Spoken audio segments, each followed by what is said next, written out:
I totally just killed my own guy. Are y'all still playing the heroes and villains? Yeah. Okay, I'll join that. It's a little difficult to like find your people. Cause it's like it's not like go to a zone or anything. It looks like we're battling at the starport. That's what it looks like. There we are. I just got mowed down. He knocked me down and I couldn't get up.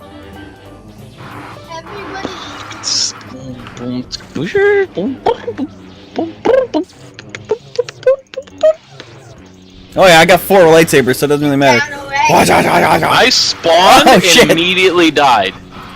Yeah, I'm spawning and my guy's just sitting there and then dies. That sounds about right. Stop hitting me, you fucking... Oh, Darth Vader just decided to kill me even though he's on a villain. Oh! Darth Vader just bitch slapped Han Solo. This is like not even a fight. What are y'all, heroes or villains? I'm a villain. Come here, Fluffy! What? You Yeah, behind bow me? before me, you little bitch. I'm Grievous, Damn it. so... Oh, I swear that said Commander. Dude, I hate how like when they get hit, they just crouch down and then you just get the shit beat out of you. Oh, for fuck... Why is Darth Vader going after me? General Grievous is, doesn't have the Force, right? No, he's No, just skilled he's with just lightsabers. I'm getting bad lag off the server, are y'all? Oh, Jesus. Why is Darth Vader on my team killing me? I just got my ass beat down by Mace Windu and I'm on his fucking team. Probably because you beat him down. No, I didn't. Now, see, that's one thing I've never understood, is that in the extended lore of Star Wars, which apparently is no longer canon because of Disney. It is but, not. In the extended lore, it was told that lightsabers were only activated using the Force, and there wasn't a physical button. So I've always No, wondered there was always a button and a knob, but the Jedi's could use their connection with the Force to cause it to activate or not activate by depressing the button. Yeah, that was kind of shit. They got fucking the walker things. That's fine, I'm playing as Grievous. Shit. Oh, good, because I Shit. decided not to play as Grievous. There was only one. So who controlled the robots? Grievous. And for what reason? Explain the history of the fucking robot army in General Grievous. What Okay, you were they guys doing? speak up. For some reason, you guys are really quiet. General Grievous, why was he trying to take over the Republic? General Grievous wasn't trying to take over the Republic. He was just working with the CIS. He was a general for the droid army. Basically, General Grievous was an actual, for lack of a better way to put it, creature. He was a very, very well-trained hunter, but he had some kind of accident, and as you've seen in the movies, he was slowly dying. But the banking clan, I believe it was, came up to him and said, hey, we have the technology, we can basically put you in a robot body and keep you alive so that you can keep hunting and killing, because that's what his people did. So, of course, he said, fuck yeah, you give me a body to keep being who I am, and I'll do your work for you. So, between the Techno Union and the banking clan, they created a badass droid warrior. He's still part human, or part creature, so he's more like a cyborg. But he ended up having heart problems or whatever, and that's why, like in the movies and stuff, you see him like coughing and hacking and wheezing because he was slowly dying. It's probably the only reason that Obi-Wan was able to beat him, because he was pretty badass. So what is the CIS and why were they trying to take out the Republic? The Confederate of Independent Systems. Honestly, they're not even really bad guys. Basically, Count Dooku was duped into starting the CIS by Sidious and Tyrannus. Tyrannus was Sidious's master. Or no, Tyrannus was Dooku. Plagueis. No, Plagueis. Yeah, Plagueis. So Plagueis and Sidious convinced him to start the CIS because he looked at the Republic and he saw the corruption and the degradation of the Republic, and he couldn't fix it from the inside, so he decided that the only way to fix it was to start a new government and overthrow the old one, which, if he'd have managed to do it, he was right. That was the only way to fix it after Sidious and Plagueis and all the predecessors of Siths had their hands into the Republic. But he was just being duped by Sidious and Plagueis to start a war so that they could maneuver the Republic in order to get themselves into power. But it was basically, it was just systems that didn't agree with the way the public was going and wanted to be independent. But of course, at this point, the Republic was so arrogant and corrupt that if you weren't with the Republic, you were bad, because the Republic couldn't be bad. The Republic was good, and that's all that mattered. Didn't the Jedi Council run the Republic? No. Well, It was like more of a Congress. Many generations, the Jedis, there was always a Jedi as Supreme Chancellor. It was actually only about 2 generations prior to the movies Episode 1, 2, and 3 that the Jedi stepped down and said, you guys need to govern yourselves, which was one of the first massive mistakes. Because obviously no representative could be as truly neutral as the Jedi could.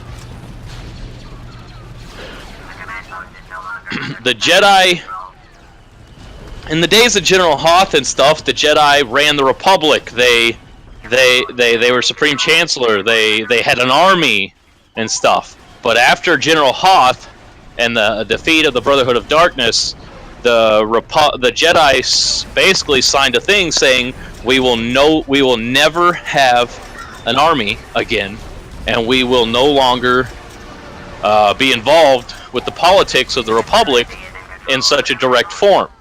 So from that point on, they moved on to peacekeepers. Their job was to negotiate and not fight.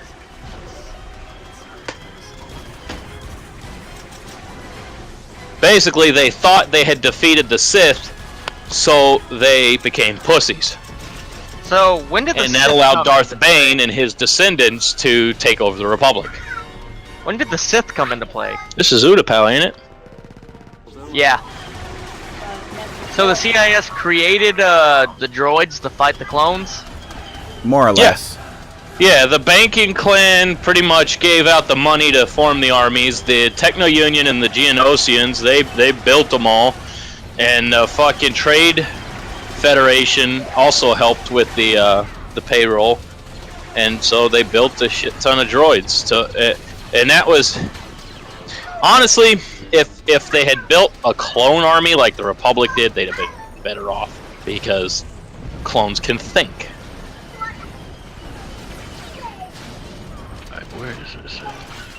So was there any like ethical situations with the clone army? Oh yeah. Oh yeah, I mean there was a massive argument about it. They were in the middle of arguing whether or not to create one when Obi-Wan went to Kamino and was like, "Hey, there's already one here," and they were all like, "Oh, well, okay."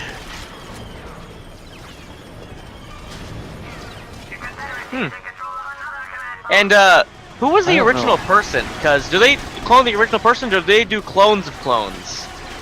The original DNA for the clones was General Grievous, or not? I'm sorry, was Jango Fett. That's why in Episode 2, Jango Fett was on Kamino. What? All right, I should do it. I've never really watched it. Yeah, and that's the same episode where you find out that Boba Fett wasn't Jango's quote-unquote son. He was a clone of Jango Fett. Battlefield 2.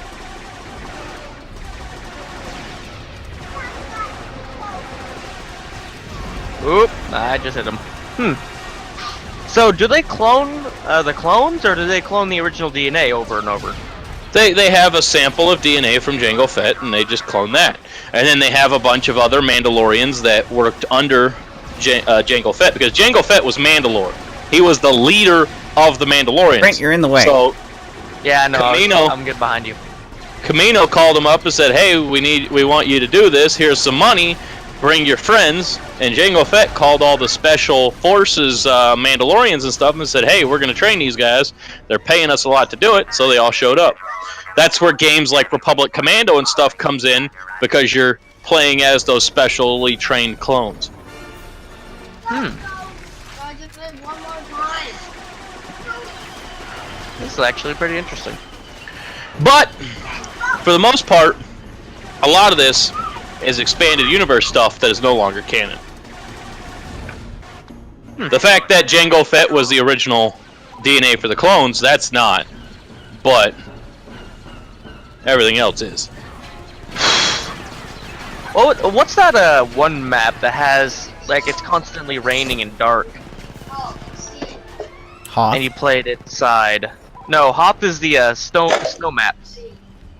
Constantly raining and dark. Possibly Dagobah? It's like, how do you explain it? I remember it so clearly. It's, I think Really? it Can might you see be it clearly now? Can you see it clearly now? Is the rain gone? No. Can you see all the obstacles? Okay, say that again. I think it might be over an ocean, and it's controlled by the clone. You're talking about Camino. Oh, the clone. Yeah, the factory. Is that the clone factory? Yeah. Yeah, it's Camino. I remember That's a liking good that map a lot. Yeah, that's a good map. Yeah, we're about to win. Hunter, when you die, it's my turn again. Good news is the game's a lot harder now.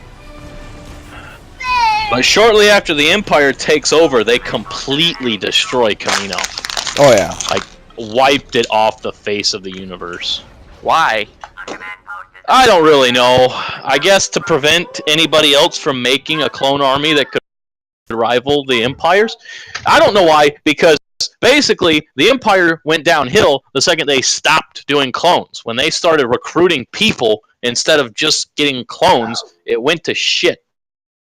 I mean, granted, the second batch of clones was shit because they were rushed into service. But if the Empire would have trained the clones and stuff like they were supposed to, those clones would have been so much better.